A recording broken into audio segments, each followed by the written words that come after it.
എൻ്റെ ചാനലിലേക്ക് സ്വാഗതം. ഇന്നത്തെ റെസിപ്പി ഒരു അടിപൊളി ചെമ്മീൻ അച്ചാറാണേ.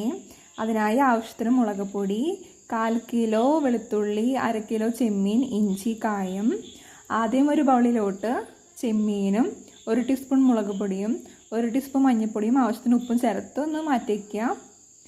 അതിനുശേഷം ഒരു ചട്ടിയിലോട്ട് എണ്ണ ഒഴിച്ച് ചൂടാവുമ്പോൾ കായിട്ട് നന്നായി ഒന്ന് വറുത്ത് കോരിയെടുക്കുക. അതിനുശേഷം നമ്മൾ ചെമ്മീനിട്ട് നന്നായി ഒന്ന് ഫ്രൈ ചെയ്യണേ. അത് കോരിയെടുക്കുക. അതിനുശേഷം എണ്ണയിലോട്ട് തന്നെ വെളുത്തുള്ളിയും ഇഞ്ചിയും ഒന്ന് പേസ്റ്റ് ആക്കിയത് ചേർക്കുക. അതിലോട്ട് ആവശ്യത്തിന് മുളക് പൊടിയും ചേർക്കുന്നുണ്ട്. ഇനി ഉപ്പ് നോക്കിയിട്ട് ആവശ്യത്തിന് ഉപ്പും ചേർക്കുക. ഇനി ഒരു 4 ടീസ്പൂൺ ചൊറക്കയും ഒഴിക്കുന്നുണ്ട്. നന്നായി ഒന്ന് മിക്സ് ചെയ്യുക.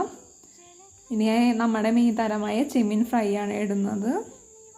അതിനുശേഷം ആവശ്യത്തിന് കായപ്പൊടിയും ചേർത്ത് നന്നായി മിക്സ് ചെയ്യുക. എല്ലാവരും ട്രൈ ചെയ്യണേ. ലൈക്ക് ആൻഡ് സബ്സ്ക്രൈബും ചെയ്യണേ. നിങ്ങളുടെ കമൻസ് എന്തായാലും അറിയിക്കണേ.